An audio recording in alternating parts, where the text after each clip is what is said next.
시청자 여러분 안녕하십니까? 뉴스특보 시작합니다. 오늘 네 분의 전문가와 함께 이야기 나눠보겠습니다. 황태순 정치평론가, 박상병 인하대 정책대학원 초빙 교수, 김성환 시사평론가, 김남국 변호사 모셨습니다. 어서 오십시오. 안녕하세요. 네, 안녕하세요. 헌법재판소 얘기부터 해보겠습니다. 상당히 이제 법률 단계에 있어서는 최상위 단계에 있는 곳인데 네. 막말이라는 얘기가 갑자기 불거졌습니다. 이게 어찌된 영문인지 사람들이 많이 궁금해하는 것 같습니다. 어제 보니까 그야말로 마지막 변론이나 마찬가지죠. 예. 사실 뭐 최종 변론 기간 27일로 연기되었습니다만 이제 증인신문 어제 같은 경우 원래 최순실, 이제 안종범 등에 대해서 어제 신문 증인신문할 예정이었습니다만 이제 안종범 전 수석만 나왔단 말이에요. 예. 최순실 안 나오고 그래서 오전에서 이제 한 2시간 정도 변론을 하고 점심을 먹고 오후 변호인들의 어떻게 보면 이제 의견을 듣겠다 해서 네. 변론을 재개했는데 어제 보니까 어제 처음으로 보니 헌법 필리버스터란 헌재 필리버스터란 말이 예. 나왔어요. 이렇게 보니까 변호사들이 뭐 최근에 투입되는 김평우 전 대한변협 회장이죠. 이제 이런 분 김평우 그다음에 뭐 이동업 이런 분들 줄줄이 그야말로 한 서너 시간 6시간 한 20분까지 하면서 그 중에 나왔던 말이 어마어마하게 보면 헌법재판소 그 재판관들 입장에서는 모욕감을 느낄 정도로 예. 한마디로 그러면 좀 주심 재판관이 강일원 재판관은 국회 측의 수석 대변인이냐. 그다음에 왜 보면 지금 이정미 헌재소장 권한대행이죠. 네. 왜 편파적으로 진행하느냐. 그야말로 네. 듣기에 따라서 어마어마하게 모욕감을 느낄 정도로 네네. 재판관들 입장에서는 막말이 나왔는데 저는 이것을 보면서 박근혜 대통령 대리인 측의 어떻게 보면 전략이라고 봐요. 어떤 전략인가요? 세 개로 나누는 거죠. 예. 우선 원래부터 그 변론을 맡아왔던 이중환 변호사든가요. 예. 이런 분들은 그야말로 어떻게 보면 형사 부분에 대해서 좀 소소한 부분에 대해서 그야말로 계속 좀 문제를 제기하고 있고 그다음에 이동욱 최근에 이제 합류했는 전 헌법재판관이죠. 헌법재판관, 예. 이동욱 재판관은 큰 틀에 있어서 헌재 탄핵 심리에 대해서 큰 부분으로 치는데 여기에 보니까 김평호 변호사, 서석구 변호사는 역할이 있습니다. 그러니까 계속 보면 절차상의 하자, 절차상의 문제점, 그다음에 무슨 진행상에 있어 문제점 등을 계속 제기함으로써 예. 혹여 있을 수 있는 만약 인용의 경우에 대비해서 예. 이것은 보면은 공정치 못한 재판부에 의해서 공정치 못한 결과가 나왔다라고 어떻게 보면 이제 불복이라는 표현을 우리 쓰지 않습니까? 예, 이 불복이 어떻게 보면 좀 빌미, 명분을 갖다 축적하는데 보면은 이 김평호 변호사나 서석구 변호사가 압박을 가하면서 특히 보면 이 김평호 변호사 같은 경우 대한변협 회장을 지냈습니다만 예. 굉장히 고강도로 지금 압박을 가하는 게 네. 지금 세간에 들리는 말에 의하면 지금 8분 헌법재판관이 심증들을 표시를 잘 안 한대요. 그러니까 실제 보면 이제 쭉 진행하다 보면 누구는 저분은 보면 저 인용할 것 같다. 예, 예. 저분은 뭐 기각할 것 같다. 네네. 이런 흐름이 잡히는데 몇 분을 제외하고는 좀 의견 표시를 극도로 자제하고 있답니다. 예, 예. 그런데 아무래도 헌법재판소라는 것이 기본적으로 사실상 일반 형사재판하고 달리 정치성이 뜰 수밖에 없거든요. 지금 예. 뒤집어 이야기하면 바깥에 민심과 여론의 동향을 살필 수밖에 없는 측면이 있다는 거예요. 네. 그렇기 때문에 지금 의도적으로 김평호 변호사, 서석구 변호사는 오히려 노이즈 마케팅이라고 하죠. 아주 험한 말. 원래 뭐 김평호 변호사가 원래 그런 분이 아닌데 아주 험한 예. 말을 갖다 함으로써 계속 분위기를 갖다가 좀 압박하면서 재판부한테 이런 흐름도 있다라는 것을 좀 뭐랄까 주입시키고 있는 그런 어떤 전략이라고 저는 봅니다. 네. 네, 이정미 재판관이 재판부에 대한 모욕적인 언사다라면서 좀 제지를 하기도 했다고 하는데요. 이정미 재판관의 이야기를 먼저 들어보겠습니다. 김평호 변호사님, 아까 변론 행위는 대리인단 변호사들은 각자 대리의 권한을 가지고 있습니다. 그렇기 때문에 각자 자기 의사대로 법적 판단에 따라서 소송을 응할 수 있기 때문에 각자 대리 형태로 이루어진 것으로 이해해 주시면 좋겠습니다. 재판의 신뢰를 훼손하려는 여러 시도에 대하여 다시 한번 매우 우려를 표합니다. 이 심판정에 계시는 모든 분들은 재판 진행을 방해하는 행위를 절대 삼가해 주시기 바랍니다. 네, 그냥 상식적으로 봤을 때도 재판관들의 심기를 건드려서 좋을 게 있겠느냐, 뭐 이런 분석들도 나옵니다. 네, 그렇죠. 자, 이 결과가 앞으로 어떻게 나오든 간에 우리 국민들은 대한민국 헌법재판소 재판장에서 어떤 일이 일어났는지는 똑똑히 기억을 해야 됩니다. 헌법재판소 재판장입니다. 대한민국 최고 부분입니다. 자, 여기서 명색이 대통령 대리인단이 하는 언행을 보면서 대한민국은 지금 몇 시인가라고 하는 물음을 묻지 않을 수 없는 겁니다. 앞으로 역사에 남을 재판이 되는 겁니다. 고성에, 막말에, 궤변에, 심지어는 헌재를 어떻게 보면 모욕하는 이런 언행이 쏟아지고 있습니다. 자, 왜 그럴까? 여론전을 하는 거죠. 예.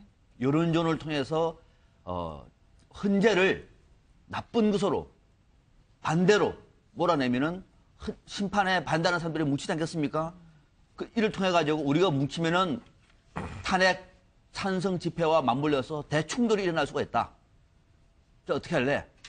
협상할 수 있을까? 등을 물어보고 있는 겁니다. 만약에 안 하면 당신들 책임이야. 라고 하는 방식이죠. 자, 헌재에서 법치의 논리가 아니라 정치 논리로, 그것도 양갈래로 진영 싸움으로 몰고 가고 있는 이 저품격의 언행을 보면서 자, 우리 국민들은 아마 대통령 탄핵도 슬프지만은 이 탄핵에 임하는 대리인단의 언행을 볼 때 더 슬퍼하지 않을까. 통탄할 일입니다. 네. 그러니까 뭐 여론전이다, 뭐 일종의 전략이다 이런 해석이 주를 이루시는데 그럼에도 발언 내용을 좀 살펴보면 네. 일관성이 좀 없다든지 소위 말해서 국민의 어떤 법관에 대한 법을 다루는 사람에 대한 상식, 법 자체에 대한 상식을 의심케 하는 그런 발언들이 많이 나왔단 말이죠. 이런 것도 의도됐다고 봐야 되나요? 그렇죠. 뭐 저도 의도된 행동이다 이렇게 보는데요. 뭐 마을회관 바둑두기 하는 것처럼 지금 탄핵 재판을 끌고 가고 있다. 저는 그렇게 봅니다. 네. 그 마을회관에서 바둑을 두면 여러 어르신들 모여서 바둑을 두잖아요. 그러면 수싸움을 해야 되잖아요. 바둑은. 그러니까 수싸움을 하면서 상대편이 어디다 돌을 두는지를 봐야 되는데 그렇게 돌을 두다가 결국 나중에 마지막 궁지에 몰리니까 말싸움을 하기 시작하고 말싸움도 안 되니까 바둑판 엎으려고 한다. 저 그렇게 생각합니다. 그러니까 그동안에 헌재 재판이 끌고 왔던 과정들을 지켜보면 굉장히 비정상적이었었죠. 그러니까 헌법과 법률에 따라서 서로 간에 어떤 심리를 하고 그것 증거라든가 증언을 가지고 그게 사실 유무를 다퉈야 하는 것인데 지금까지 박근혜 대통령 대리인단 측의 태도를 보면 전혀 그런 방식에 대한 어떤 의도를 엿볼 수가 없었습니다. 한 가지 좀 지적하고 싶은 건 뭐냐면요. 계속 박근혜 대통령 대리인단 측의 태도가 달라졌다는 거예요. 박근혜 대통령 태도도 달라졌고 검찰 수사할 때 검찰 조사도 받겠다고 했다가 그 다음에 안 받겠다고 말 여러 차례 바꾸면서 한 3차례 동안 말 뒤집고 그 다음에 안 받았고 예. 지금 특검 조사에 응하겠다고 인터뷰에서 공식적으로 얘기를 했지만 지금까지도 응하지 않고 있습니다. 그랬던 것처럼 초기에 탄핵 헌재 이제 그 탄핵 국회에서 탄핵 소추안이 이제 통과되고 헌법재판소로 결국 이제 탄핵안이 넘어갔을 때 그때 뭐라고 했습니까? 당시 여당도 그랬고 청와대 측의 태도도 법대로 하자였습니다. 예. 그 법대로 하는 게 민주주의 사회의 룰이라고 얘기했는데요. 지금의 모습은 법대로 하지 않아도 된다고 얘기하는 거랑 똑같다고 생각됩니다. 그 법대로 하자고 해서 헌법재판소에서 어떻게 박근혜 대통령 탄핵 심리안이 그 기각될 건지 인용될 건지 정확하고 공정한 재판을 해야 된다 이렇게 얘기를 해왔는데 지금은 공정한 재판이 아니라고 주장하고 예. 있습니다. 이거는 다른 말로 표현하면요. 판을 엎겠다고 하는 얘기예요. 그러니까 육상 트랙을 막 달리고 가다가 안 되니까 옆으로 빠져가지고 축구 경기장으로 가서 축구하겠다는 얘기랑 똑같거든요. 그러니까 이런 식의 비상식적인 태도로 국민들이 과연 이해해 줄 수 있을까 이렇게 생각되고요. 네. 결국 그러니까 궁극적인 목적은 박근혜 대통령이 가장 싫어하는 것 두 가지를 다 하지 않겠다는 얘기인데 첫째는 탄핵당하기 싫다 이건데요. 그거는 헌법재판소가 결정한 문제이기 때문에 개입할 여지가 없습니다. 예. 그렇기 때문에 이건 공정하지 못한 재판이다. 그렇게 하면서 헌법재판소가 공정하지 못한 재판을 하고 있다고 그냥 몰아가는 네네. 형태를 띠고요. 그다음에 박 대통령이 싫어하는 게 구속일 겁니다. 결국 이런 방식으로 계속 여론전을 하고 국민을 편가르게 하게 될 경우에 헌법재판소에서 탄핵 인용이 나온다 하더라도 결국 그 탄핵 인용을 수용할 수 없거나 인정하지 못하겠다고 하는 국민들이 한 20%는 될 수 있을 가능성이 있거든요. 네. 그러니까 그런 국민들이 뭐라고 주장하겠습니까? 박 대통령 탄핵 되고 난 다음에 저 불쌍한 대통령 절대 구속시키면 안 됩니다라고 끝까지 싸우려고 할 겁니다. 그런 방식으로 국민을 갈라치기 위해서 여론전을 하는 이런 방식의 탄핵 재판은 별로 바람직하지 않다고 생각합니다. 네. 네, 감정적인 부분을 좀 건드리려고 했던 것 같아요. 박 대통령을 가리켜서 약한 여자다라고 비유를 또 하기도 했어요. 사실은 그 약한 여자니까 국회나 헌법재판관들이 보호해줘야 된다라고 이야기한 겁니다. 그런데 사실은 이 약한 여자라는 어떤 그런 발언 자체가 남성 우월적인 어떤 의식이 좀 깔려 있는 거기 때문에 사실상 지금 우리 시대에는 또 맞지 않는 표현입니다. 이게 뭐 법리적인 표현도 아닐 뿐만 예. 아니라 네. 그러니까 자꾸 이런 이야기들을 하고 뭐 헌재에서 막말이나 궤변들을 쏟아내는 이유가 저는 있다라고 생각이 됩니다. 이거와 관련해서 이제 아까 이제 평론가님께서 말씀하신 대로 실제 이제 탄핵 인용 결정이 나왔을 경우에 그 인용 결정을 불복하거나 또는 불복하지는 않는다고 하더라도 이 헌재 판결의 정당성을 훼손하고자 하는 어떤 목적이 분명하게 있다라고 생각이 되는데요. 아까 인터뷰 보시게 되면 이중환 변호사가 변호사들은 다 각자 대리권이 있기 때문에 이거는 합의된 내용이 아니다라고 이야기를 했는데 사실은 이건 거짓말입니다. 공동 우리가 변호인단을 구성해서 공동으로 이렇게 변론을 할 때에는 혼자서 어떤 주장을 절대 하지 않습니다. 변호인단 5명 이렇게 선임되어 있으면 변호인단 5명이 그 변론 준비 기일 전에 적어도 한 2-3차례는 만나가지고 예. 이번 변론 기일에는 어떤 변론을 할지 다 중지를 모아서 회의하고 토론하는 절차를 거칩니다.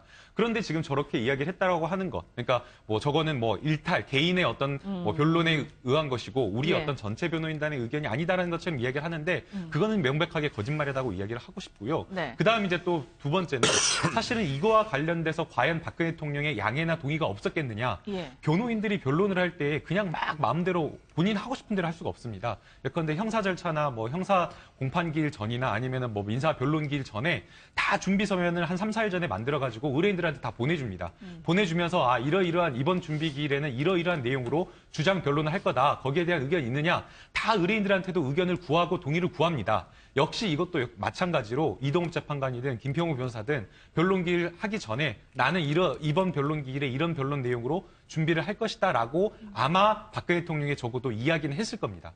그렇기 때문에 이 지금 어떤 김평우 변호사의 역할이라든가 이중환 변호사가 또 나와서 이거와 관련된 어떤 뭐 또 기자와 관련된 이야기를 나누는 거 이거는 전부 다 저는 변호인들끼리 각자가 다 역할을 나눠서 뭔가 전략적으로 하고 그다음에 이 부분과 관련해서 박근혜 대통령의 다 동의가 있었다라는 그런 평가를 좀 내리고 싶습니다. 네. 그래서 어쨌든 헌재는 26일까지 대통령 최후 출석에 대한 결정을 좀 요구를 했습니다. 근데 여전히 좀 미정인 상황이고 예. 헌법재판소 관련해서는 이 부분만이 조금 변수라고 해야 될까요? 이렇게 남은 상황이죠. 그렇죠. 저 어제 원래 24일, 네. 24일 이제 최종 변론 기일을 잡아가지고 예. 3일을 갖다가 이제 연장을 했죠. 예. 네. 27일 마지막 이제 변론 결심을 할 테니까 26일까지, 즉 이번 주 일요일까지 박근혜 대통령이 직접 출석할지 여부에 대해서 밝혀달라. 단 예. 나오게 되면 대통령 측에서 당초 요구했던 뭐 신문 없이 본인의 어떤 최후 진술만 하는 것은 안 된다. 그것은 재판관들도 일문일답식으로 물어볼 것이고 예. 그다음에 국회 소추인 측에서도 물어볼 것이니까 그러나 뭐 그걸 대답을 하든 안 하든 예. 그건 당신 자유다. 근데 이런 게 있어요. 지금 보니까 대통령 대리인단 측에서 아까 이제 우리 저 김남국 변호사가 아까 각자 대리라고 했는데 저는 아까 역할 분담이라고 그랬잖아요. 예, 그래서 예. 역할 분담이 좀 더 맞는 것 같아요. 그러면 지금도 보면 일종의 언론 플레이 약간 하고 있습니다. 뭐냐니까 이 변호인 측에서는 대통령께 다수가 예. 직접 나가서 밝히시는 게 그게 좋을 것 같다. 그건 일종의 권리이기도 하고 네네. 피청문의 권리이기도 하고 그런 것을 갖다 함으로써 오히려 보면 진정성을 알릴 수 있지 않겠느냐. 또 거기다 뭐 곤란한 질문하면 뭐 대답 안 하면 되는 거지라고 이야기는 하고 있습니다만은 박근혜 대통령이 그 길을 택하지는 않을 것 같아요. 법률가들은 보면 그런 식으로 근데 나가서 뭐 그야말로 국민들에게 소상히 밝히고 또 그날 되면 아마 뭐 기자들도 많이 취재하지 않겠어요. 네. 그런 식으로 알리는 게 좋지 않겠느냐 얘기하는데 박근혜 대통령은 그런 길을 택하기보다는 왜 거기에서 보면은 특히 저 대리인 아니 이제 뭡니까 국회 측이죠. 예. 국회 측에서 의원들이 보면 대거 이래서 소추인 측으로 나와서 그야말로 송곳질문 할 거란 말이에요. 그러면 세상에 대한민국 국회의원 역대 국회의원 중에서 현직 대통령을 신문한 첫 번째 케이스가 되는데 그런 자리를 왜 놓치겠습니까? 그야말로 송곳 질문해갖고 우리가 지난번 국회 청문회에서 봤던 그것을 10배, 100배 강한 질문할 것이 거기에 대해서 과연 박근혜 대통령이 변호인단의 조력도 받기 쉽지 않아요. 그 자리에서는. 그런 자리에서 과연 적절하게 대응할 수 있겠는가. 예. 아니면 또 본인이 할 만한 사람은 뭔가. 그렇기 때문에 박근혜 대통령은 그걸 택하지 않고 어떠한 형태로든지 뭐 지난번에 1월 1일 날 기자 간담회, 상춘재 간담회 예. 예. 했든지 아니면 또 1월 25일 날 정규제 TV를 통해서 본인을 갖다가 본인의 이야기를 하든지 어떤 그런 형태를 택할 것이지 헌법재판소에 나올 것 같지는 않다. 네. 저는 그렇게 보고 있습니다. 네. 결국은 안 나올 것이다. 저도 그래 봐요. 그러니까 당초에는 박 대통령이 나와야 되죠, 당연히. 그러니까 대통령의 최후 변론이라 하는 건 지금 이거는 그러니까 앞서 제가 말씀드린 것처럼 박 대통령이 탄핵이 인용되느냐 기각되느냐도 물론 중요합니다만은 헌법재판소에서 현직 대통령을 탄핵해서 만약에 인용이 되면은 피의자가 돼서 인용이 되는 첫 경우 아닙니까? 우리 헌정사 처음입니다. 그리고 이 법의 규칙이라든지 이 법의 예는 다음에도 역사에 남을 수 있는 그런 예거든요. 그러면 대통령께서는 그동안에 억울하다고 말씀을 해오셨잖아요. 예. 대통령이 억울하다. 그리고 뭐 엮었다 그러잖아요. 그 내용을 헌재에서 설명을 하셔야 되는 거죠. 남 잘 모르는 TV 폰에 불러가지고 얘기하는 그렇게까지는 가면 안 되는 거예요. 이게 기본 아닙니까? 이게 상식 아닙니까? 헌법재판소에서 넣으라 그러잖아요. 그리고 헌법재판소에서 대통령이 할 수 있는 시간이 충분히 주잖아요. 몇 번이나 얘기했다고 얘기하면 거기에 나가서 얘기를 하는 것이 맞는 거죠. 예. 그런데 그게 상식인데 뭐 이래서 상식을 얘기하는 것이 이미 깨져버리기 때문에 더 이상 말을 할 수가 없습니다만 그런데 지금 분위기를 보니까 안 나올 것 같아요. 자, 뭐 쉽게 말하면은 지금 대통령 대리인단이 헌법재판소 재판관이 이렇게 모욕적으로 얘기를 하고 오르는데 예. 여기 대통령이 나와가지고 신문을 받는다? 그렇지 않을 것 같아요. 더더욱이 국회를 북한식 정치 탄압, 국회가 야쿠자냐, 뭐 이런 정도까지 지금 얘기가 나오고 있고 예. 이런 와중에 대통령이 그거 가지고 이 야쿠자들 앞에서 신문 받겠어요? 그러니까 이 발언은 예. 안 받기 위한 일종의 호소이 아니겠느냐. 저는 그렇게 해석을 이렇게 그래서- 생각을 네. 한다면 예, 그런 나머지 두 말씀이신데요. 분께는 예. 혹시 나올 것 같다고 생각하시는 분이 있으면 아니, 저도 얘기를 나올 듣기- 것 같지가 않습니다. 근데 예, 국민들이 너무 답답한 게 예. 도대체 언제까지 나올 거냐 말 거냐 가지고 이야기할 건가. 네. 사실은 이게 지난 이제 12월 말경에 그렇죠. 변론 준비기일에도 이야기가 됐습니다. 국회 측에서 박근혜 대통령으로 증인으로 신청을 했습니다. 근데 그와 관련해서 소추 그 피청구인 측 대리인단이 절대 나올 수 없다라고 해가지고 작년 이제 12월 말경, 12월 30일 날 3차 준비 기일에서 증인 채택을 안 한 겁니다. 네. 그러고 나서 또 1월 초에 변론기를 1차 변론기를 시작할 때 그때 또 나올 거냐 말 거냐 또 논의가 됐었고 그다음에 또 이제 25일 날 그 뭐 정규제 TV 인터뷰를 또 하면서 설 연휴 전에 박근혜 예, 예. 대통령이 나올 수도 있다 이야기를 하고 또 2월 들어서 정말 이제 변론기를 뭐 지연시키는 어떤 작전으로서 나오느냐 마느냐 마치 도대체 시간 끌기 그러니까 전략인 국면 것 국면마다 이렇게 했는데 네. 정말 국민으로서는 답답한 거죠. 네. 아까 이제 교수님께서 말씀하신 대로 만약 정말 억울하다라고 한다면 예. 선거 질문이든 어떤 질문이든 국민 앞에 당당히 나서서 이야기하는 게 맞는데 네. 그런 모습을 보이질 않고 있고 그다음에 변호인단 측에서 사실은 변론을 한다라고 하면 지금 이 탄핵 소추안과 관련된 사실관계를 확정하는 문제와 관련해서 다툰다거나 아니면 사실관계를 확정한 다음에 이 사실관계를 법률적으로 해석하고 논의하는 어떤 이런 부분과 관련해서 변론을 해야 되는데 그것이 아니라 박근혜 대통령의 대리인, 변호인마저도 자꾸 헌법재판관을 공격하는 어떤 이런 발언들을 하는 네. 그런 부분에 있어서 국민들은 너무나 답답하고 화가 날 것 같습니다. 네. 사실상 지금 이제 탄핵소추안 헌재까지 오게 된 것이 예. 결국에는 박근혜 대통령이 헌법과 법률을 위반했다라는 것인데 예. 마지막 기관이라고 하는 이 헌법재판소의 그 재판마저도 사법부의 어떤 이런 것마저도 좀 거부하겠다라는 것은 아닌지 그래서 국민들이 더 분노하게 되는 것 같습니다. 같은 그래서- 의견이십니까? 네. 같은 네, 의견 저는 일찌감치 예. 안 나올 거라고 예상을 했기 예, 때문에 예. 그러니까 박 대통령이 그동안에 보여줬던 언행을 한번 보십시오. 본인은 아무 잘못 없다고 생각하잖아요. 그럼 박 대통령이 헌재 재판정에 선다고 상상을 해보세요. 박 대통령도 아마 상상이 안 될 거라고 생각돼요. 더군다나 이제 뭐 이중환 변호사가 얘기를 했던 것처럼 박근혜 대통령한테 질문을 하지 말아달라는 네네. 쪽으로 얘기를 했잖아요. 그것처럼 박 대통령은 답변 트라우마가 있잖아요. 그동안에 뭔가 질의응답을 해본 적이 거의 없기 때문에 그 부분에 대한 공포심을 가진 분이 나와서 뭔가를 얘기할 가능성도 없다고 보고요. 네. 그리고 박 대통령은 뭔가 본인이 잘못하지 않았다고 하는 확고한 신념이 있는 것처럼 보입니다. 네. 그렇기 때문에 앞으로 이 탄핵 재판이 되더라도 결과가 기각이 될 가능성이 충분히 있다고 박 대통령은 예상할 것으로 예상하고 있다고 저는 생각해요. 네. 박 대통령이 만약에 헌재 재판정에 서고 난 다음에 만약에 기각이 됐다고 생각해 보세요. 대통령이 리더십을 가지고 국정을 끌고 갈 수 있겠습니까? 그 부분을 계속 생각한다면 뒤를 생각하더라도 예, 나오지 않을 거라고 예. 생각되고요. 결국은 박 대통령은 처음부터 끝까지 일관되게 난 나가기 싫습니다라고 말했는데 박 대통령 대리인단 측이 박 대통령이 나올 것인지 말 것인지 카드를 자꾸 흔들면서 뭔가 탄핵 재판을 이렇게 지연시키는 방향으로 갔다고 생각이 돼요. 네. 예. 그래서 어제 이어서 계속 나오는 얘기가 이제 법 여건에서 촉발된 일종의 이제 하야설입니다. 네. 대통령이 그런 부분들에 대해서 뭐 감안을 해서 뭐 하야도 검토하고 있는 게 아니라 예. 모종의 얘기가 좀 뭐 물밑 협상이 이루어지고 있는 거 아니냐 이런 추정들이 좀 나오고 있거든요. 네. 정우택 자유한국당 원내대변인이 청와대 쪽도 검토를 한 것으로 알고 있다 얘기했어요. 원내대표. 정우택 원내대표가 대변인이죠. 원내대표가 예. 원내대표가 청와대에서 검토한 것으로 알고 있다. 그 검토한 내용을 그러면은 정우택 원내대표한테 전달을 했고 정우택 원내대표가 이제 공식화 시킨 거죠. 그런데 지금은 아마 그 대전년 두 가지가 전제가 된 것 같아요. 더 이상 탄핵 재판을 연기할 수는 없을 것 같다. 3월 13일 이전에 끝날 것 같다. 하나. 두 번째는 탄핵이 인용될 것 같다. 이 두 가지가 판단이 됐겠죠. 그러니까 이제 사전에 탄핵 전에 하야한다 또는 사퇴한다 얘기를 하지 않겠습니까? 네. 자, 왜 그러느냐? 이 문제는 두 가지 배경이 있다 봐요. 왜 이렇게 얘기를 하느냐? 하나가 제일 중요한 것은 뭐냐면은 지금 박 대통령 입장에서는 만약에 탄핵이 돼버리면은 역사에 첫 탄핵 대통령 남습니다. 이건 박 대통령의 문제가 아니라 아버지인 박정희 전 대통령과 함께 엮여서 어떻게 보면은 역사적으로 굉장히 큰 메시지를 남기는 측면이 된 거예요. 굉장히 부담스러운 측면인 거죠, 이거는.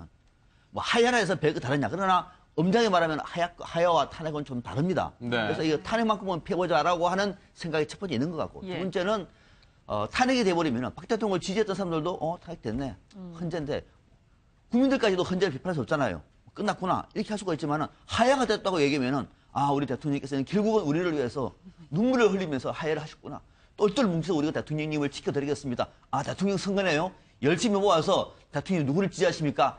이럴 수 있는 나름대로 여론에 호소할 수 있는 측면이 있는 거거든요. 네. 이 두 가지를 엮어보니까 대통령이 어차피 탄핵될 거 탄핵보다도 하야로 방향을 잡으면 좋은데 혹시 보너스로 야권을 흘리면 야권이 대통령이 사법적으로 관용을 받을 수 있는 그런 거는 없을까? 협상을 할 수 있지 않을까? 협상의 여지가 없을까? 그 문제를 슬슬 지금 흘리다 보니까 박지원 국민의당 대표가 걔는 지져도 탄핵 열차는 달린다. 대통령이 갈 때는 한 군데밖에 없다. 이렇게 딱 얘기를 보한 거죠. 네. 네. 국회 측에서 이와 관련해서 나오는 이야기들을 먼저 한번 들어보시고 다시 이야기 나눠보겠습니다.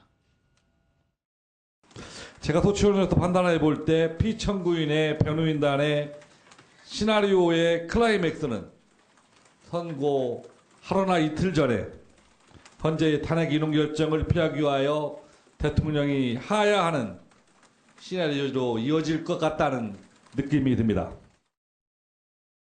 제가 그 촛불과 태극기 집회가 점점 더 가열되는 모습을 보면서 이렇게 가서는 어떤 결정이 나도 국론 분열과 국정 안정에 도움이 안 되겠다 이런 생각이 많이 드는 거죠. 그러니까 이 문제는 조건이 있는데요. 지금 말씀하신 대로 대통령의 하야라고 할까요? 사임을 말씀하셨는데 대통령의 잦은 하야와 여야의 정치력이 뒷받침되어야 된다 이렇게 생각을 하고 있고요. 이미 청와대에서도 검토를 한 걸로 들립니다. 왜냐하면 어저께 벌써 이런 보도가 나오고 있고 이런 보도라는 것은 대통령은 지금 현재로서는 이런 하야라든지 자진 사퇴에 대해서는 생각하고 있지 않다는 것이 청와대에서 나오고 있기 때문에.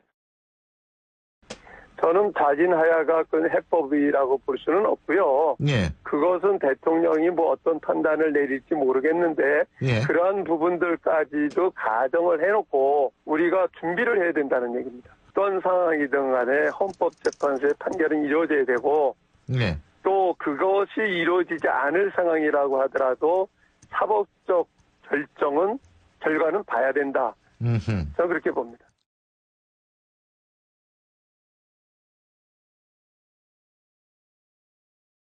근데 이제 곧 탄핵. 네, 정병국 대표 이야기까지 한번 들어봤는데요. 이런 얘기도 있었습니다. 26일이라고 특정 지어서 얘기가 들린다라는 얘기도 있습니다. 왜 26일일까요? 26일이면 이번 일요일이죠. 예. 왜 그랬을까요? 왜 그럴까요? 박근혜 대통령은 2013년 2월 25일 날 취임했습니다. 그러니까 이번 2월 25일이 되면 취임 4년을 꽉 채우고 26일부터는 취임 5년 차 하루가 시작되는 날이에요. 첫날이 시작되는 날이에요. 그래서 지금 보면 정치권 주변에서 박근혜 대통령이 26일입니다만은 그날 보면 전격적으로 하야를 갖다가 사임이죠, 정확히는. 사임을 갖다 선언할 수도 있는 것 아니냐 얘기 나오고 아까 정우택 원내대표 말씀도 들었습니다만 청와대에서 그런 거 논의하고 있는 것 같다던 대통령하고 논의한 게 아니라 그 밑에 참모들 간에 수근수근 얘기는 있을 수 있겠죠. 근데 현실적으로 대한민국에서 저런 형태 아까 조금 전에 보면은 대통령이 어떻게 했을 경우 대통령의 결단과 그리고 여야 정치권의 정치력을 얘기했어요. 네. 이 여야 정치권의 정치력이 뭘까요? 그게 사면을 얘기하는 겁니다. 미국 같은 경우 가는 게 닉슨 케이스입니다만 닉슨 같은 경우는 워터게이트 사건을 3년을 갖다 끌고 가다가 내일 이제 미국은 우리하고 달라서 하원에서 소추하고 상원에서 결정을 내립니다. 결정을 내리기 바로 그 전날 바로 전날이에요. 전날 닉슨이 전격적으로 미국의 이익을 위해서 나는 대통령직을 사임한다라고 발표해서 바로 백악관을 떠나고 그 자리에서 포드 부통령이 대통령으로 바로 승계받습니다. 그리고 포드 대통령이 취임하자마자 제일 먼저 내린 명령이 뭐냐 하니까 닉슨 전 대통령에 대한 모든 기소 이걸 다 중지시켜버려요. 올 사면을 시킵니다. 우리나라에서 가능합니까? 대통령이 만약 인용이 되는 순간 60일 이내에 차기 대선이 벌어지는 예, 판인데 예. 누가 보면 그걸 하겠습니까? 그러니까 지금 정우택 대표는 여야 정치력이라는 표현을 쓰는데 예. 저는 이렇게 봐요. 지금 여기서 수근수근. 예. 사실 이미 지난주부터 보면은 일단 보면 각 언론사에서 주필이라든가 논설위원이라든가 이런 분들 입장에서 슬슬 이야기들이 나왔어요. 근데 네, 사실 네. 이 이야기는 조금 더 돌이켜보면 지난해 11월 중순에 당시에 보면 문재인 전 대표가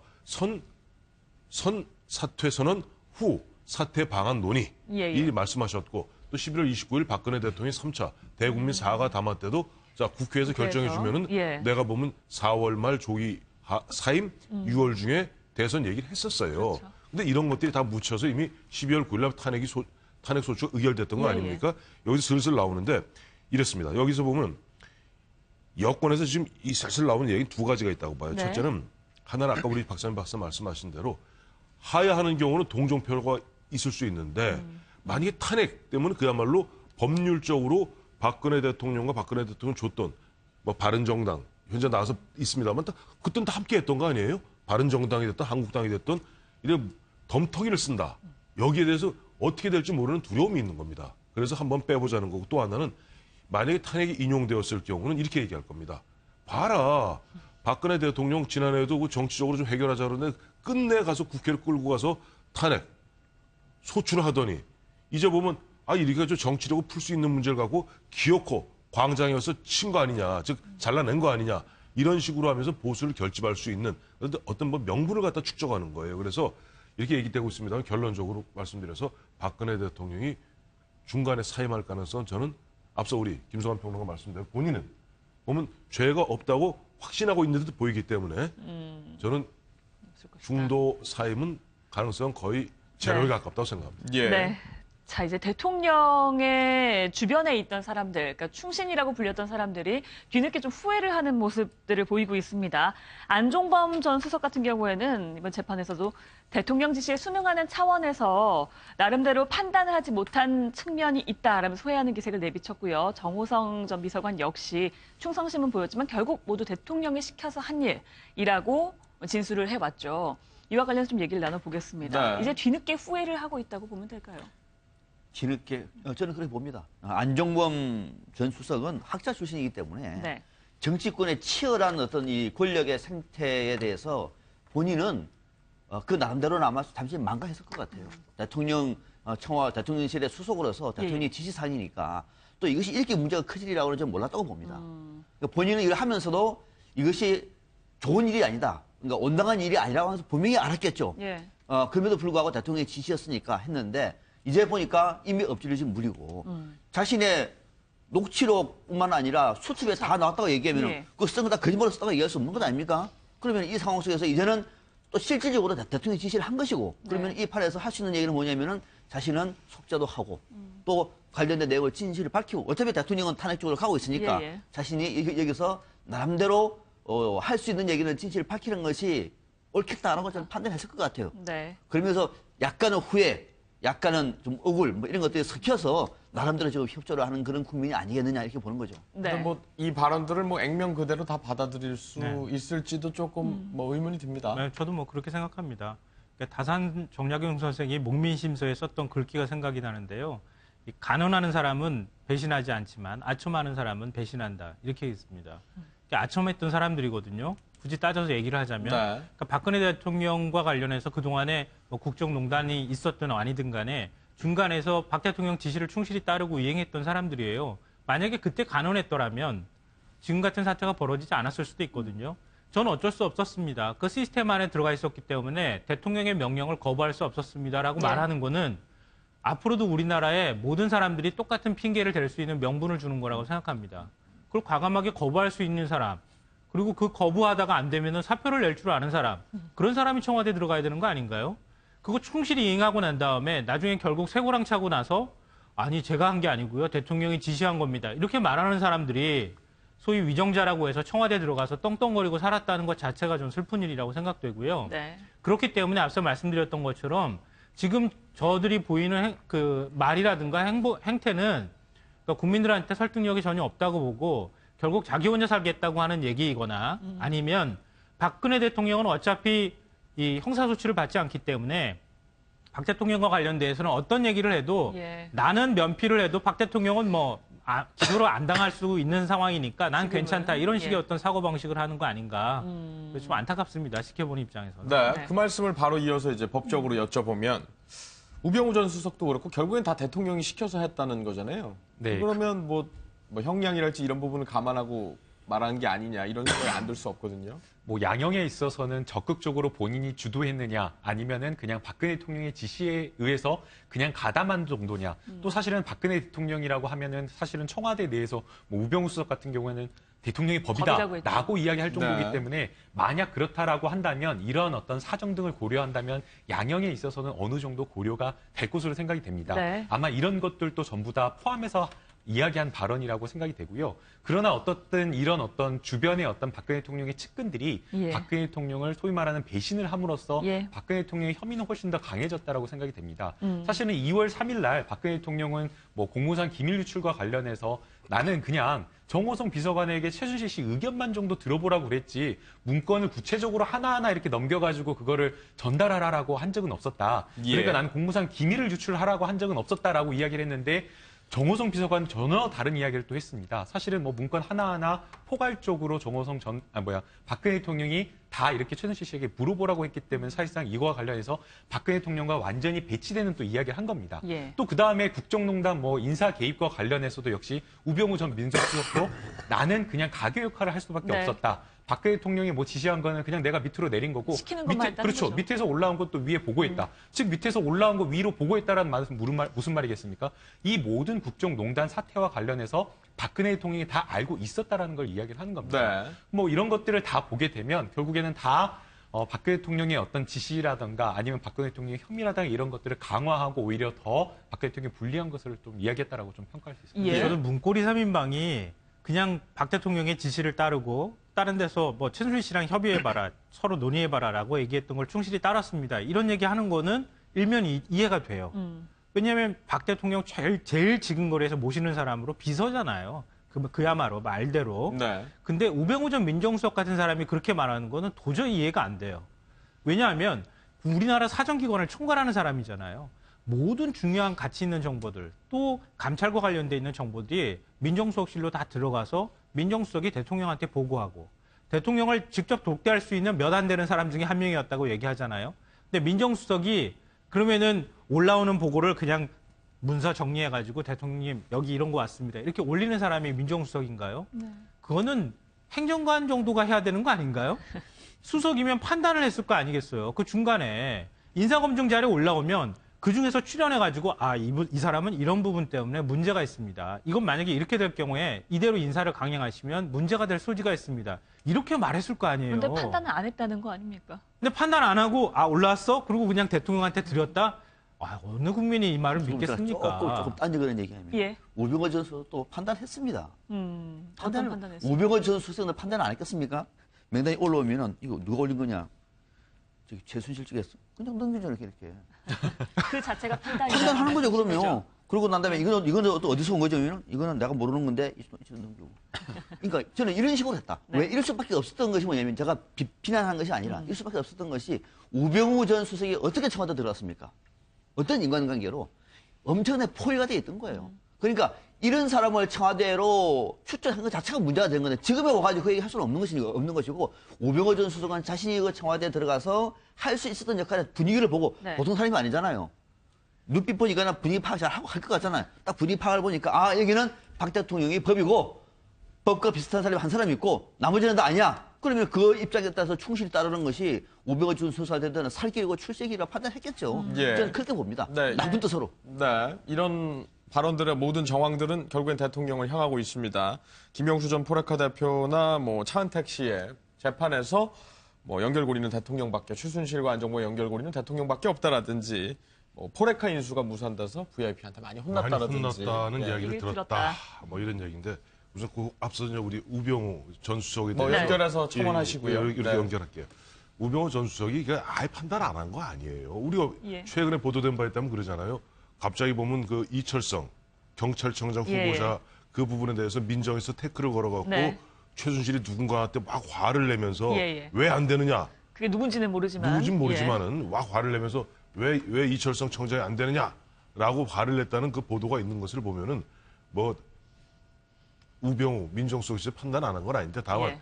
그 영장 실질 심사하면서 그야말로 법의 맹점을 잘 이용해서 본인의 이야기로는 본인의 판단하지 이야기를 않았다는 거죠. 그런 식으로 빠져나간 것 뿐이고요. 예. 그다음에 지금 아까도 이제 말씀하셨던 뭐 포레카 부분 이런 부분들도 아마 박근혜 대통령 입장이 굉장히 아플 거예요. 왜냐하니까 본인 지금 현재 법정에서 나오는 이야기들 보면은 심지어 뭐 포레카 김영수 그 대표가 나와서 한 이야기를 들어보면은 예. 안종범 수석이 그 포레카 인수에 실패하는 바람에 나중에 박 대통령한테 무지하게 혼이 났다. 그러면 박 대통령이 그 이야기, 우리 포레카 하면 기억나시겠습니다만 그 당시 김영수 씨가 저쪽에 찾아가서 묻어버린다. 뭐 시쳇말로 안 좋게 하겠다. 그렇게 안 좋게 네, 하고 네. 뭐 묻어버린다. 뭐 검찰, 뭐 국세청, 김우중이 어떻게 망했는 줄 아느냐. 그런 얘기를 했다는 거 아니에요? 그런 이야기들을 갖다가 사실은 박근혜 대통령이 어디까지 들었는지 모르겠으나 그 전체적인 정황에서 일부나마 파악을 하고 있었다. 그렇기 때문에 네. 그걸 갖다 실제 추진하고 있던 당시 안종범 경제수석을 갖다 흔한 일을 깼다는 거 아니에요? 그러니까 네. 뭐 미뤄짐작컨대는 보면은 이것이 안 되니까 최순실이 쏘곤쏘곤 얘기했을 가능성은 있겠죠. 아, 대통령님 이거 뭐 하는데 이거 하는데 뭐 이제 잘 안 됩니다. 이 포스코 계열사의 포레카 이거 그러니까 아니 안 수석이 좀 잘 하라고 그랬더니 그 뭐 하는 거예요라고 네. 깼을 수는 있는데 이러한 부분들 하나하나가 박근혜 대통령한테는 정말 보면 본인은 경계의 담장을 낮추었다고 얘기했습니다만 그 경계의 담장을 어디까지 낮춘 것인지 예. 네. 참 보면 많이 아픈 부분일 거예요. 네. 네, 특검에서 또 새로운 얘기도 나왔습니다. 비선진료 의혹을 받던 김영재 원장이 박 대통령 시술에 대해서 어느 정도 인정을 했다는 건데요. 과거 국정조사에 나와서는 그런 적이 없다고 맹세까지 했습니다. 먼저 들어보시겠습니다. 김영재 원장의 경우에는 특검에서 기소 여부를 아마 결정할 것으로 알고 있습니다. 현재로서는 의료법 위반의 부분, 이 부분들이 아마 문제가 되는 것으로 알고 있습니다. 김영재 원장에 대해서 국회에 고발 요청을 하지 않으셨다고요? 아마 미용시술과 관련해서 아마 위정죄로 고발된 걸로 알고 있습니다. 자, 전문가로서 이 주사바늘 자국과 피멍 자국에 대해서 어떻게 소견을 갖고 계십니까? 이것은 필러 같습니다. 김영재 정의는 대통령 안면 시술 하신 적 있습니까? 없습니다. 그러면 뭐하러 들어갔습니까?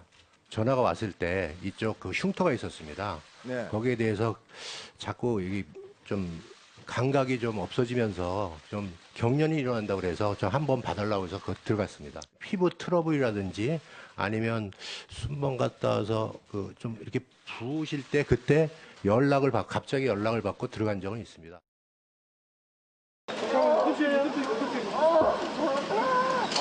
무슨 증상인가요?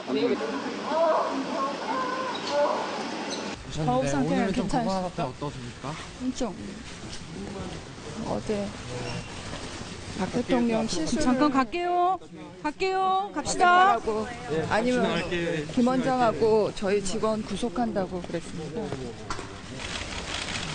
청와대 쪽에 얼마나 자주 드나드셨나요? 안종범 외에 다른 사람한테 금품 지원한 사실이 있습니까? 특검에서 입장 바꾸신 이유가 뭡니까? 청와대에서 시술한 적 있으세요? 맞습니까? 네.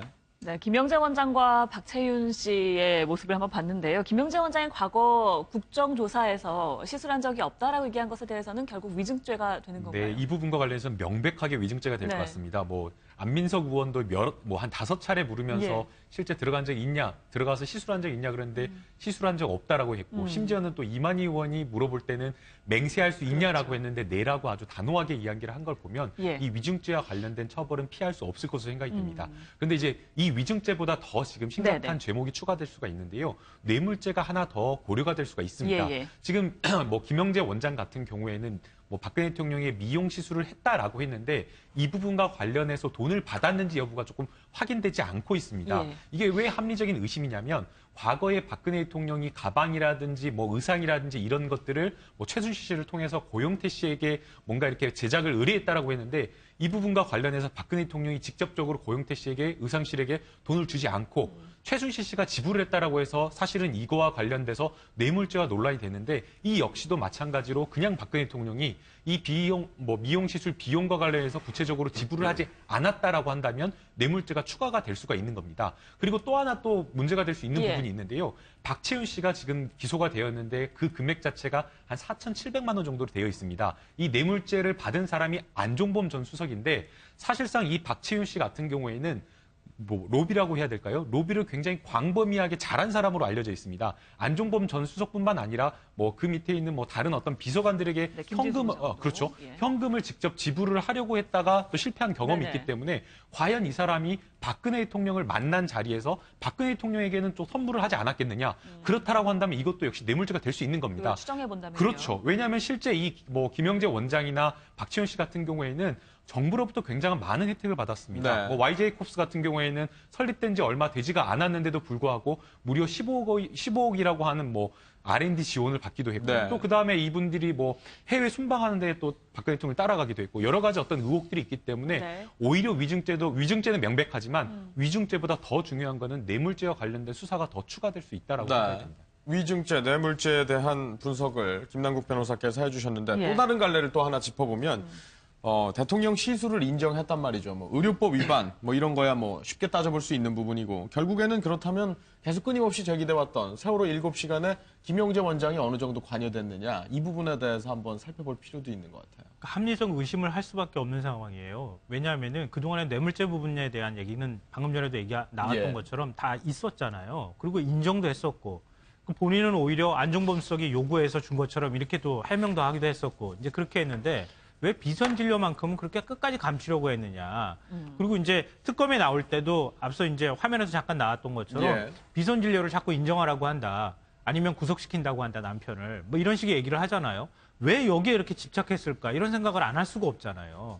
그러니까 박 대통령이 이제 지금 뭐 여당이나 아니면 박 대통령 측 대리인단에서도 얘기하는 것처럼 여성으로서 좀 더 이뻐지기 위해서, 젊어 보이기 위해서 미용시술을 하는 거, 그거에 대해서 무조건 국민들이 다 반대하는 여론이 있지는 않았을 거예요. 적법한 절차를 거쳤다면. 근데 미용시술 했다. 그렇지만 그 사람이 자문의로 인정받기 전이어서 그 부분에 대한 실수가 있었다. 이렇게 인정하면 되는 것을 왜 그동안에 그렇게 끝까지 거짓말로 일관하는, 그러니까 위증죄가 적용될 수 있음에도 불구하고 했겠느냐.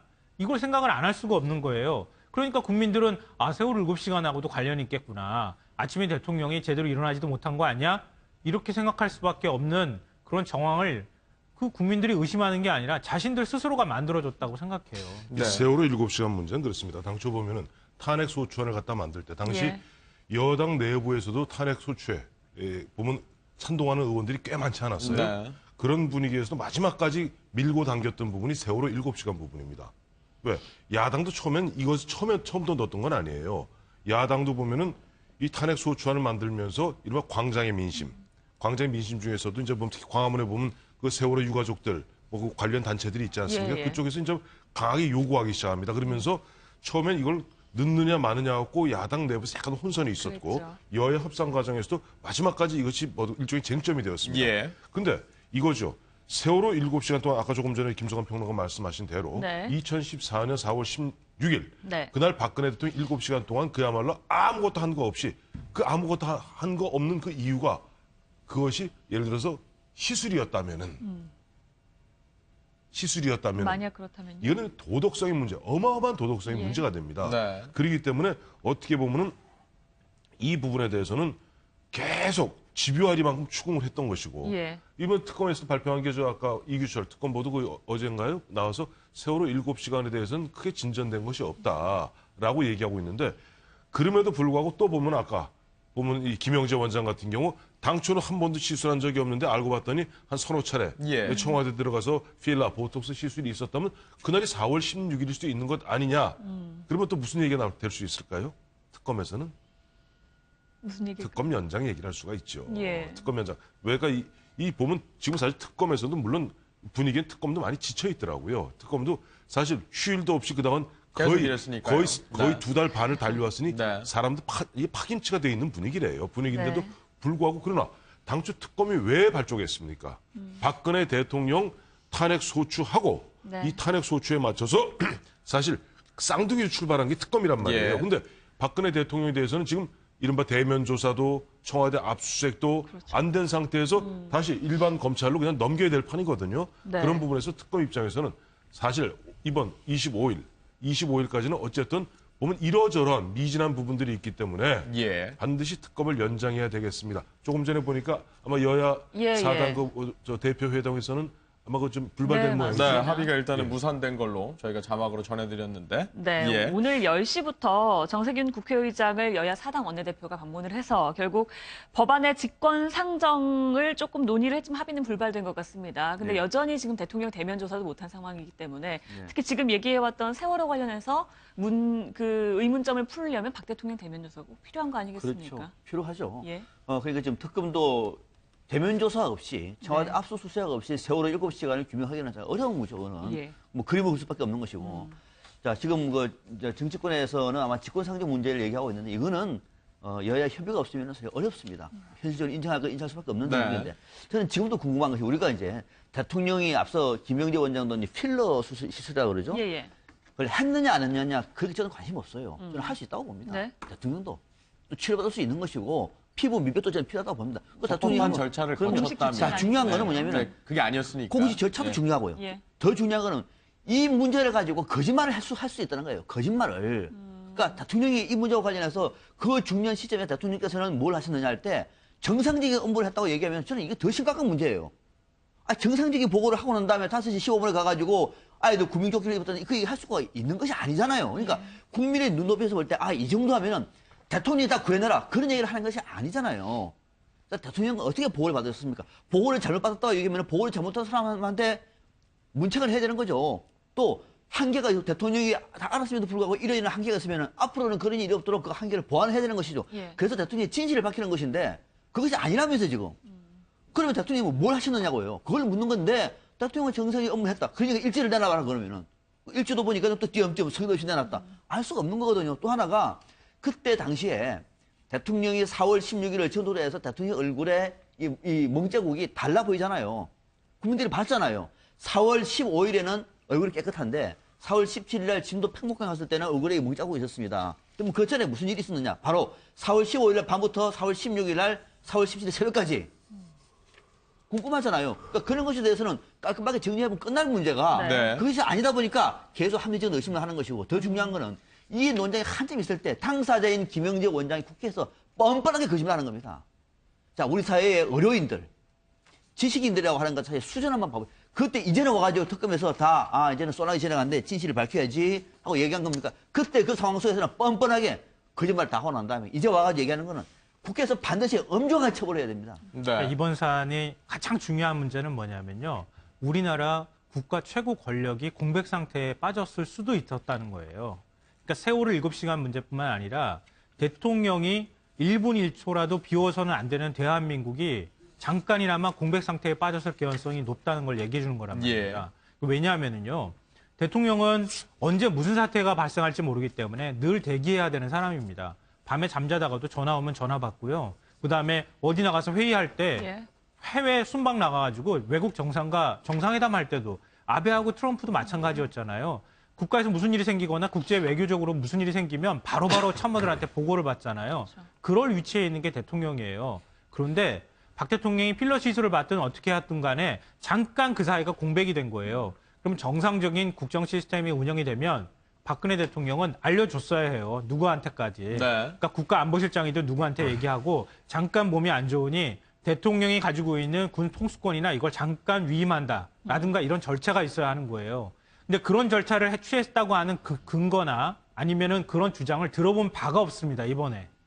그런 게 오히려 더 큰 문제라는 거예요. 대통령의 사사로운 무언가까지 우리가 알고 싶어 하는 것이 아니라 혹시 그렇게 되면 어떡하나라고 해서 국민들이 의문을 갖고 물어보는 것인데 거기에 대해서 명쾌하게 답변을 해준 적이 한 번도 없다는 거예요. 그게 바로 오히려 심각하다는 문제입니다.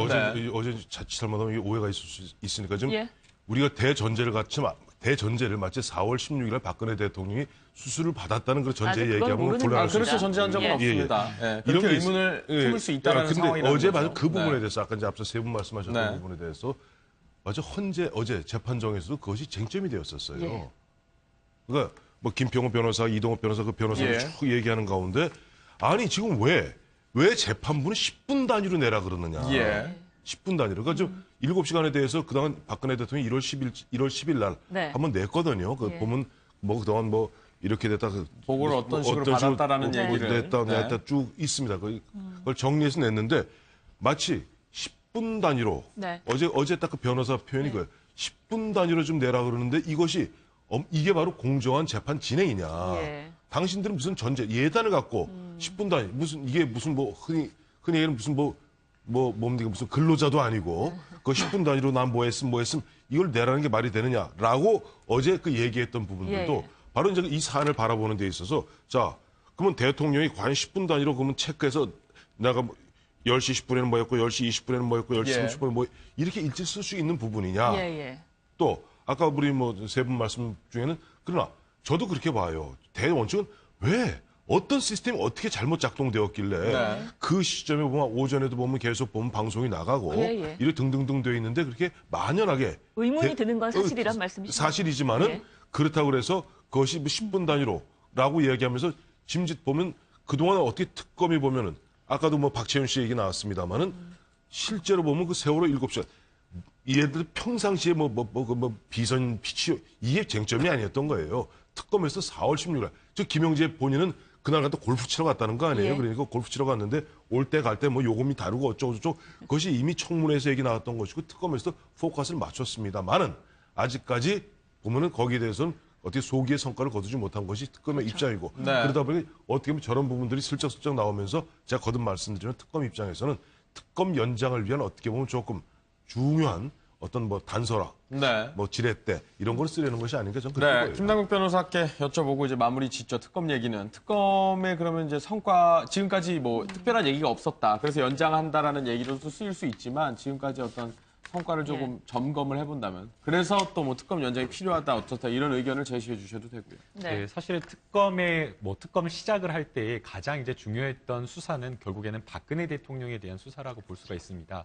박근혜 대통령의 뇌물죄가 성립하는지 이 여부인데 사실상 뇌물 공여자라고 볼 수 있는 이재용 부회장에 대한 구속영장을 청구해서 실제 구속을 시켰다. 예. 그러니까 영장을 발부받았다라는 점에서 일단은 굉장한 성과는 올린 것으로 보입니다. 네. 왜 그러냐면 사실상 이 뇌물죄라고 하는 것은 공여, 준 사람과 받은 사람이 같이 존재할 수밖에 없는 것이기 예. 때문에 준 사람에 대한 어떤 범죄 혐의가 상당 부분 정도 인정됐다라고 하는 것은 반대로 말하면 역으로 말하면 받은 사람에 대한 뇌물죄도 역시 어느 정도 범죄의 혐의의 상당성이 입증됐다라고 볼 수 있기 때문에 박근혜 대통령에 대한 어떤 대면 조사라든지 또는 청와대에 대한 압수수색은 이루어지지 않았지만 그럼에도 불구하고 박근혜 대통령에 대한 뇌물죄의 수사의 어떤 진일 보한 부분은 굉장히 높이 평가할 수 있다라고 볼 수 있을 것 같습니다. 그러나 이제 다만 아쉬운 점은 우병우 전 민정수석과 관련된 수사가 좀 미진했다라는 부분인 것 같습니다. 네. 앞서 김성환 평론가님도 말씀을 해주셨지만 지금 이 국정농단 사태와 관련해서 민정수석실에서 노를 할 수 있었다라고 한다면 뭐 지난주에 뭐 화제가 된 뭐 고등학교 이야기가 있지만 고등학교 교장 선생님이 이 지금 박근혜 대통령의 탄핵은 뭐 종북 세력들이 조작한 것이다라는 취지로 말을 하니까 고등학교 거기에 있었던 재학생 뭐 1, 2학년 학생이 어떻게 그럴 수가 있느냐.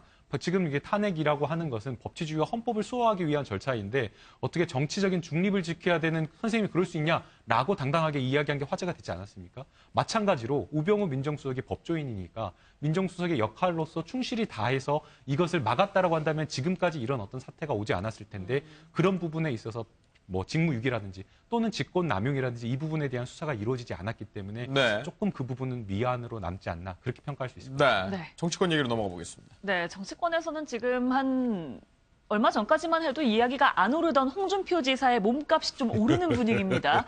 자유한국당뿐만 아니라 바른정당에서도 조금 보고 있는 것 같아요. 그러니까 지금 보면 지금 범보수 입장에서는 예. 처음에 반기문 2월 1일 날 그만두셨죠. 네. 황교안 권한대행한테도 좀 계속 뭐 어떻게 좀 러브콜을 보내고 예. SOS를 치는데 예. 보면 좀 뜨악해요. 그런데 보니까 홍준표 지사가 2심에서 무죄 판결이 무죄가 났죠. 났네요. 근데 홍준표 지사는 사실은 보면 박근혜 대통령하고 사이가 좋지 않습니다. 아주 안 좋습니다. 정확히 얘기하면. 원래 친이계였고요. 굳이 분류를 하자면. 굳이 분류하자면. 이분이 저 당 대표할 때 그 당시에 보면 친박계들이 사실상 친이 쿠데타에 의해서 저 대표된 지 석 달 만에 물러났어야 되는 아픔이 있는 사람이거든요. 그렇죠. 그러다 보니까 그런 얘기했죠. 홍 지사. 김대중 대통령, 노무현 대통령 그 10년 동안보다는 차라리 박근혜 대통령 4년이 자기에게 더 어려웠고 힘들었다라고 얘기하고 또 보면 홍 지사 같은 경우는 뭐 홍 트럼프라는 표현도 있을 정도로 좀 과격하고 어떻게 보면 이재명 성남시장과 비교할 정도로 보면 좀 뭐랄까 확 찌르는 말들 하잖아요. 그러다 보니까 야, 이 홍 지사가 나오면 좀 흐트러져 있는 보수를 모을 수 있는 것 아니냐 하다 보니까 친정이라 할 수 있는 한국당에서는 당원권 정지 곧 풀어드리겠습니다 하는 그 러브콜을 보내고 있고 그다음에 이쪽 바른정당에서도 굳이 따지면 저희하고 맞죠. 홍 지사도 거기에 대해서 응답이라 하듯이 아니 지금 바른정당이 됐던 뭐가 됐던 이른바 양박이라는 또 새로운 신조어를 만들었어요. 양아치 친박. 그 양박에 의해서 쫓겨난 게 바른정당 아니냐. 이게 지금 사실 이혼한 거 아니다. 그거 뭐 부부싸움해서 이혼한 거 아니고 지금 별거 중이니까 합쳐야 되는 거 아니냐. 합치면 나도 점점점점 그러면서 영남을 중심으로 지금 강행군을 하고 있죠. 갑자기 이렇게 영입 경쟁이 일어난 부분들에 대해서 뭐 이 상황을 어떻게 설명해야 될지 조금 뭐 난감한 부분도 조금 있는 것 같습니다. 돌연 이 상황이 벌어져서 왜 갑자기 홍준표 지사의 인기가 이렇게 치솟되는가? 저는 스포트라이트 효과라고 생각해요. 이게 지금 보수당 쪽에 바른정당이든 자유한국당이든 대선 주자들이 많아요. 대선 출마한 사람도 많고. 근데 그런 사람들이 지금 똑같이 연극 무대에 올라가가지고 야권의 주자들하고 같이 막 연극을 펼치고 있는데 이쪽으로는 스포트라이트를 한 번도 비춰주질 않아요. 무슨 일을 벌이는지를 알 수가 없단 말이죠. 그러니까 홍준표라고 하는 이른바 스타 플레이어 정도는 아닌 것 같은데 좀 낡은 새로운 정치인? 뭐 굉장히 좀 복잡하긴 하지만 새롭지도 않습니다. 근데 어쨌든 홍준표 지사가 얘기하면 뭔가 주목을 받는단 말이에요. 홍준표 지사가 저쪽으로 가는가 이쪽으로 가는가에 따라서 주목도가 확확 달라질 수 있다. 그 효과를 얻기 위한 것 같고요. 홍준표 지사가 가지고 있는 표가 저는 솔직히 그렇게 많다고 생각하지는 않아요. 그러니까 홍준표 지사가 물론 지금 황교안 권한대행이 만약에 지금 출마 선언도 하지도 않았지만 계속 거론이 됐지만 나중에 전 정치 안 할 겁니다. 이렇게 물러갔을 때 대안으로 홍준표 지사가 떠오를 수 있다. 이런 생각을 했을 수는 있겠지만 홍준표 지사 한 명의 정치인이 그렇게 지지자들을 끌고 다닐 정도의 능력은 저는 없다고 봐요. 그러니까 홍준표 지사가 옴으로써 우리한테도 좀 스포트라이트를 비춰주고 우리하고 경쟁하는 모습을 보임으로써 국민들한테 관심을 좀 받았으면 좋겠다고 하는 간절한 구애를 보내고 있는 것이다. 이른바 흥행을 조금 기대한다는 말씀이신 건데요. 한국당에서 좀 손짓을 하는 모습이 있습니다. 정우택 원내대표 이야기를 한번 들어보겠습니다. 바른정당에서도 지금 입당하라는 그런 러브콜이 이어지고 있는데 좀 당이... 지금 우리 당에 있는 사람한테 자꾸 옆집에서 자꾸 우리 사람이라고 얘기하는 건 말이 안 되는 거 아니지 않습니까? 지금 우리 앞집에서 우리랑 지금 잘 살고 있는데 그 앞집에서 자꾸 자기네 사람이라고 하고 러브콜을 보낸다는 건 정치 도의에도 안 맞고 신의에도 안 맞는 얘기다. 내가 지금 한국 정치의 정치인들 중에서 내공이 나 따라올 사람 없습니다. 박지원 정도는 모르지만 저는 별개의 정당이라고 보지 않습니다. 일시적으로 부부싸움이 있어서 별거했을 뿐이지 이혼한 것은 아니라고. 그건 급한 거 아니죠. 지금 대통령 후보로 나와 있는 사람들 행태를 보면 마치 스로트 머신 기계 앞에 앉아가지고 10센트 넣고 100만 불을 기대하는 그런 모습입니다. 지금은 대한민국이 천하대라입니다. 어찌 보면 본인이 이 한국당과 바른정당이 현재 갈라진 상황에서 뿌리는 같기 때문에 이걸 합치려고 한다라는 그런 역할까지 하겠다라는 식으로 해석하면 과도한 해석입니다. 저는 그렇게 봅니다. 저는 그렇게 봐요. 그러니까 홍준표 지사의 수는 딱 두 가지가 딱 전략입니다. 하나는 지금 이렇게 바른정당, 자유한국당이 나눠져서는 어디를 가도 이거는 실패 구도다, 안 된다. 통합하자는 측면 하나. 두 번째는 통합할 경우에는 내가 나가서 확실히 대선 주자가 될 수 있을 자신감이 있다. 내공이 내보다 나은 사람이 우리 정치권에는 없다. 박지원만 빼고. 지금 얘기거든요. 예. 그러니까 그건 두 가지 생각을 가지고 있는 것 같은데 그는 본인의 생각할 자유가 있는 거죠. 제가 볼 때는 홍준표 지사가 만약에 자유한국당으로 가서 대선 주자가 된다고 얘기하면은 아마 언론보다 이런 것이 훨씬 더 많을 겁니다. 지금 여론에 대해서 그동안에 잘못 파악을 했는지 모르겠습니다만 뭔가 지금 혼자서 상상을 하면서 분위기를 만들려고 하고 하는 것 같은데 만약에 바른정당이 그럼 통합을 할까요?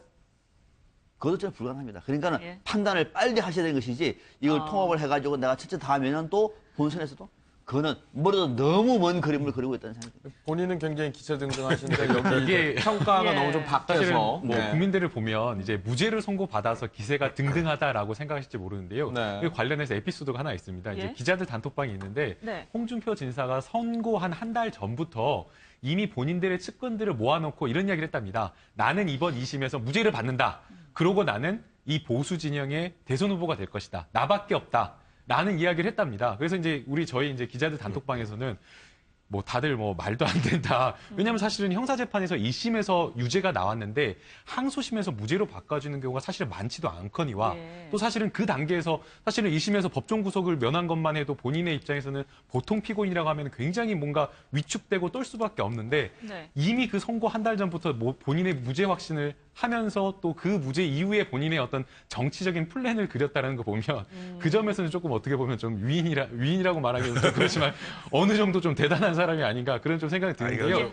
과연 이제 본인의 어떤 뜻대로 될 것인지 사실상 보수 후보로서의 어떤 본인의 지금까지 어떤 색채나 이런 것들을 가져온 건 맞지만 보수 후보로서의 어떤 색채보다는 결국에는 국민으로서의 지지를 받는 어떤 역할을 했었는데 경남지사 일을 하면서 사실상 그 경남 지역에서 도민들로부터도 사실은 지지를 많이 받지를 못한 분이십니다. 그렇기 때문에 뭐 지금 본인의 어떤 뭐 바른정당과 뭐 자유한국당의 뭐 연대를 꿈꾸면서 본인의 어떤 보수의 단일 후보가 되겠다라는 어떤 큰 꿈을 꾸고 있는 거는 맞지만 그렇게 현실적으로는 조금 쉽지 않지 않을까. 그래서 김남국 변호사는 저걸 잘 주목해 보셔야 돼요. 아까 한 달 전부터 우리가 홍준표 지사도 검사 출신의 법률가입니다. 그러다 보니까 자기도 뭔가 검토해봤겠죠. 그리고 뭐 저도 뭐 그저 홍 지사 그 변론하는 분하고 뭐 이렇게 좀 아는 뭐 주인입니다. 그래서 이 사람이 내공이 세다는 거예요. 그래서 내공이 세다는 거예요. 내공 센 것만은 맞는 거예요. 내공이 센 게 맞죠. 우리나라에서 당 대표 아무나 합니까? 당 대표였어요. 물론 당시 박근혜 친박들에서 쫓겨났지만은 계산을 다 해본 겁니다. 마침 어제 어제 보니까 새누리당에서 자유한국당에서 자유한국당. 새누리부터 자유한국당에서 어제 보니까 리얼미터 이택수 대표를 갖다가 초청해서 어제 세미나를 하나 했죠. 거기서 보면 주제가 샤이 보수였습니다. 샤이 보수. 거기서 참 재밌는 게 보니까 현재 물론 이것은 뭡니까 우리 중앙선거관리위원회에서 얘기하는 우리 뭐 공표하는 그런 어떤 여론조사는 아닌데 그걸 갖다 판별 분석을 하게 되죠. 예전에서 그걸 갖다 가중치를 두고 뒀더니 보면 문재인 대표가 42% 3자 대결 구도 시에 그다음에 황교안 권한대행을 갖다가 넣었더라고요. 30%. 그다음에 안철수 대표가 19%가 나와요.